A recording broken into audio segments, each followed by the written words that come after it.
नमस्कार, जय माता दी। आप सभी को रील सोनी की तरफ से नवरात्रि की हार्दिक शुभकामनाएं हैं। मैं आप सभी का शुभारंभ चैनल में स्वागत करती हूँ। कल हमने बात की थी माता के चौथे रूप की और आज हम उनके पांचवें रूप स्कंद माता की बात करेंगे। स्कंद माता के अनेकों रूप हैं, मतलब कि उनको अनेकों नामों से जाना जाता है। उनका वर्ण बहुत ही गौर था, यानी कि उनका जो रंग था वो बहुत ही श्वेत दूध की तरह था, इसलिए उन्हें पार्वती और गौरी के नाम से भी जाना जाता है। क्योंकि वे पर्वतों के जो राजा उनकी पुत्री थी, तो उन्हें पार्वती और उनके गौर वर्ण के कारण उन्हें गौरी नाम से भी जाना जाता है। स्कंद माता को वात्सल्य की मूर्ति भी कहा जाता है। अगर आप उनकी कहीं पे भी आप अगर उनका एक फ़ोटो देखते हैं या उनकी मूर्ति देखते हैं तो आप देखेंगे कि उनके 4 हाथ हैं। 4 हाथों में से 2 हाथों में उनके कमल है और एक हाथ उनका आशीर्वाद के लिए है, और जो दूसरा हाथ है यानी कि जो चौथा हाथ है उससे उन्होंने अपने पुत्र स्कंद को होल्ड किया होता है, उनको पकड़ा होता है प्यार से। तो क्योंकि इसी वजह से उन्हें स्कंद माता के नाम से भी जाना जाता है। कुमार कार्तिकेय की माता होने के कारण भी उन्हें स्कंद माता कहा जाता है, जाना जाता है। वैसे तो माता के सारे ही रूप बहुत ही निराले हैं। उनका एक अलग ही वर्णन जो है वो हम शब्दों में बयान नहीं कर सकते हैं। उनकी स्तुति के लिए भी शब्द जो है वो कम पड़ जाते हैं, लेकिन माता का ये रूप जो है वो बहुत ही वात्सल्य से परिपूर्ण है। माता अपने भक्तों की रक्षा करती है। वैसे तो माता को कमल का फूल बहुत प्रिय है। वो एक अभय मुद्रा में हमेशा कमल के ऊपर विराजमान रहती हैं, लेकिन अपने दुष्टों का संहार करने के लिए, राक्षसों का, बुराइयों का नाश करने के लिए वो सिंह पे सवार होती है। तो माता की सवारी जो है वो सिंह है। जिन किसी भी लोगों को, यानी कि जिनके घर में उनके जो बच्चे हैं उनको किसी तरह से कोई तकलीफ़ है, या कोई कपल ऐसा है या फिर पति पत्नी है, उनको बहुत सालों से उन्हें कोई संतान की प्राप्ति नहीं हो रही है, तो उन्हें स्कंद माता का व्रत ज़रूर रखना चाहिए और इससे उनको संतान की प्राप्ति होती है, स्वास्थ्य में वृद्धि होती है। और जिनके बच्चों को किसी भी परेशानियों का सामना करना पड़ता है तो माता अपनी विशेष कृपा दृष्टि अपने बच्चों पर रखती है और बुराइयों का, उनकी कठिनाइयों का नाश करती है। माँ अपने भक्तों की सभी मनोकामनाओं को पूरा करती है, उन्हें अभय प्रदान करती है, उन्हें संतान की प्राप्ति कर देती हैं, उनको संतान का आशीर्वाद देती हैं। लेकिन इसके साथ ही साथ वो अपने प्रिय भक्तों को मोक्ष, उनके लिए मोक्ष का द्वार भी खोलती हैं, उन्हें मोक्ष भी प्रदान करती हैं। क्योंकि वास्तव में अगर देखा जाए तो मनुष्य का जो जन्म है वो इस धरती पे हुआ है कि वो अच्छे कर्म करे और उसके बाद में वो जो अपने ज्योत स्वरूप है उन्हीं के चरणों में, यानी कि मोक्ष की वो प्राप्ति करे और अपने उसी आदि रूप परमात्मा उनके चरणों में वो विलीन हो जाए। उसके लिए, इस मोक्ष की प्राप्ति के लिए ऋषि मुनि भक्त सदियों तप करते हैं और तब भी उन्हें मोक्ष की प्राप्ति नहीं होती। तो अगर उनके कोई प्रिय भक्त जो उनसे इस बात की प्रार्थना करते हैं कि उन्हें मोक्ष की प्राप्ति हो, तो वो अपने भक्तों के लिए मोक्ष के द्वार की खोलते हैं। जिन लोगों की कुंडली में बृहस्पति, जिन लोगों की भी कुंडली में बृहस्पति कमज़ोर होता है, बृहस्पति की जो है वो दिक्कत होती है या कमज़ोर होता है, तो उन्हें इस दिन स्कंद माता, यानी कि उन्हें स्कंद माता का नाम जपने से, उसका व्रत रखने से, अनुसरण करने से उनके जो बृहस्पति का जो उनके जो कमज़ोर है, यानी कि उनका जो ग्रह है बृहस्पति का, वो मजबूत होता है। इसके लिए उन्हें केले के पेड़ की पूजा करनी चाहिए। इसके अलावा अब बात आती है कि माँ को भोग क्या लगाया जाए। वैसे तो जो भी भक्तजन जो है प्रसाद माँ को भोग लगाते हैं वो उन्हें बहुत ही खुशी खुशी ग्रहण करती हैं, लेकिन जिस तरह से माँ अपने बच्चों का, अपने भक्तों का ध्यान रखती हैं, हमारी इच्छाओं का, हमारी मनोकामनाओं का ध्यान रखती हैं और उसको पूर्ण करती हैं, तो ऐसे ही उनका भक्त, उनका शिष्य, उनका बच्चा होने के नज़रिए से अगर देखा जाए तो हमें भी अपनी माँ को वही भोग लगाना चाहिए जो उन्हें प्रिय है। उससे माँ जो है वो और प्रसन्न हो जाती है और आपकी मनोकामनाओं को पूर्ण करती है। स्कंद माता का जो प्रिय भोजन है, जिसे कहा जाए कि जो प्रिय उनको जो है खाने में, वो है केले का। तो केले का भोग अगर उसको लगाते हैं माता को तो माँ बहुत ही प्रसन्न हो जाती है।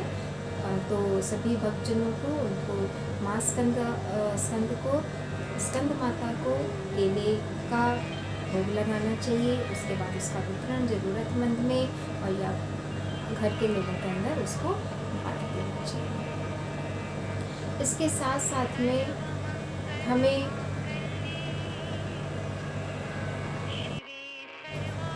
वैसे घर में क्या होता है ज़्यादातर कि या तो घर की जो औरत है यानी कि जो लेडीज़ है वो व्रत रखती हैं और जेंट्स मोस्ट प्रॉब्ली जो है वो व्रत नहीं रखते हैं।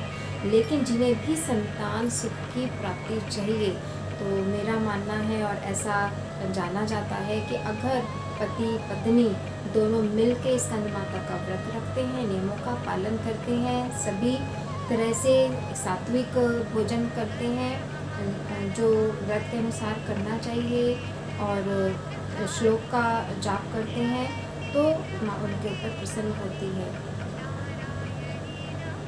इसके साथ साथ में एक छोटी सी चीज़ मैं और ऐड ऑन कर देना चाहती हूँ।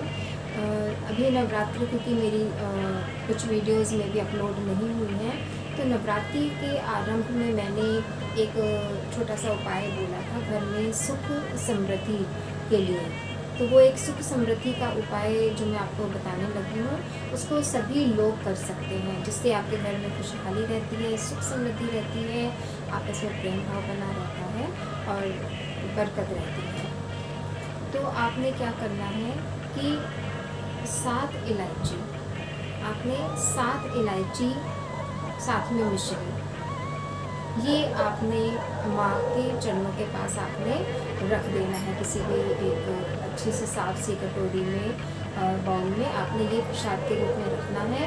और ये जब तक आप जो है खेतरी का विसर्जन नहीं करते, यानी कि कोई अष्टमी की पूजा करता है, कोई नवमी में पूजा करता है, तो उसी के अनुसार में पूजन के बाद में और खेतरी विसर्जन के बाद में आपने इस इलायची को और जो मिश्री है उसको आपने अपने पास में गीठा मार के, यानी कि किसी साफ कपड़े में बांध के रख लेना है। और जैसे जैसे ये थोड़ा थोड़ा टाइम हो उसके बाद में आप इसका उपयोग कर सकते हैं, खुद खा सकते हैं, अपने बच्चों को दे सकते हैं।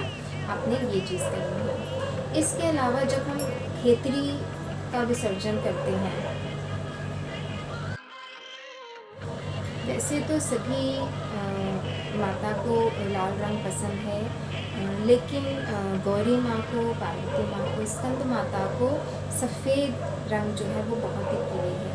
तो अगर कल भक्तजन जो हैं उनकी पूजा करेंगे तो अगर अच्छा होगा अगर वो सफ़ेद वस्त्रों को धारण करें, तो उससे माँ और प्रसन्न होगी। वैसे देखिए ये सारी चीज़ें हम अपनी माँ को और मतलब कि बहुत ज़्यादा उनको प्रसन्न करने के लिए हम ये सारी चीज़ें करते हैं। जिनके पास में ऐसा वस्त्र ना हो या ऐसी चीज़ें नहीं एकत्र वो कर सकते हैं, तो माँ जो है, मैं फिर आज लास्ट में यही बोलूँगी कि जो भाव होता है आपका, अगर सब कुछ है आपके पास में और तब आप उन चीज़ों को नहीं कर रहे हैं तो अलग बात है। लेकिन अगर आपको किसी चीज़ की कोई कमी है, इसीलिए हम दुआ कर रहे हैं, इसीलिए हम प्रेयर कर रहे हैं, इसीलिए हम प्रार्थना कर रहे हैं कि माँ उन चीज़ों की पूर्ति करें। लेकिन जब माँ उन चीज़ों की पूर्ति आपको देती है, कहते हैं ना, जब बरकत देती है, तो किस चीज़ की संकोच करना। तो हमें अपनी माँ को खुश करने का पूरा प्रयत्न करना चाहिए। और जो लोग किसी कारणवश उन चीज़ों को अरेंज नहीं कर पाते हैं, उन सारी चीज़ों का प्रयोग जो है वो नहीं कर पाते हैं, तो उन्हें निराश नहीं होना चाहिए, उन्हें अपनी भक्ति में कोई कमी नहीं लानी चाहिए। क्योंकि फिर लास्ट में यही बोलूँगी कि माँ सबसे पहले आपका भाव देखती हैं, आपका जो उनकी जो आप पूजा कर रहे हैं, जो स्तुति कर रहे हैं, तो उसके अंदर आपका भाव कितना है, यानी कि प्रेम भाव जो है वो सबसे उत्तम है और वही सबसे प्रिय भी है सभी को, सभी गुरु को, सभी माता को। जो आपका जो प्रेम भाव है वो सर्वोपरि होता है।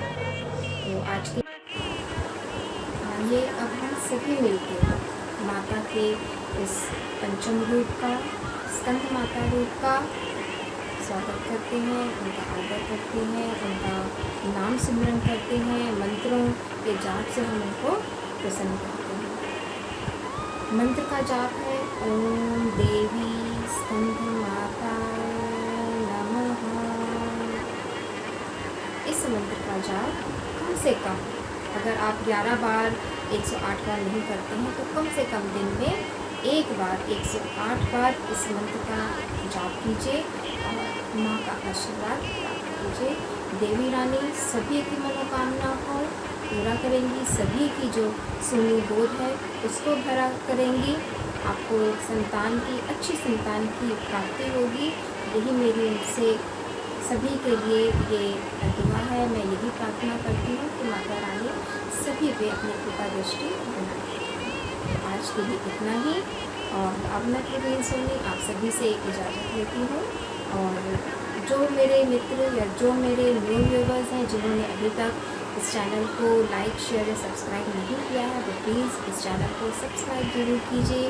वीडियो पसंद आती है तो उसे लाइक और शेयर भी ज़रूर कीजिए, ताकि जैसे आपके पास में ये वीडियो पहुंच रहा है ऐसे किसी और जिसको भी ज़रूरत होगी इस वीडियो की वो उसके पास पहुंचेगा। इसके साथ ही मेरी आने वाली जितनी भी अपकमिंग वीडियोज़ होंगी, सब्सक्राइब करने पर वो आपके पास में इसका नोटिफिकेशन आपके पास में आ जाएगा। तो आज के लिए इतना ही। अभी आप सबसे मैं इजाज़त चाहती हूँ। नमस्कार, जय माता दी।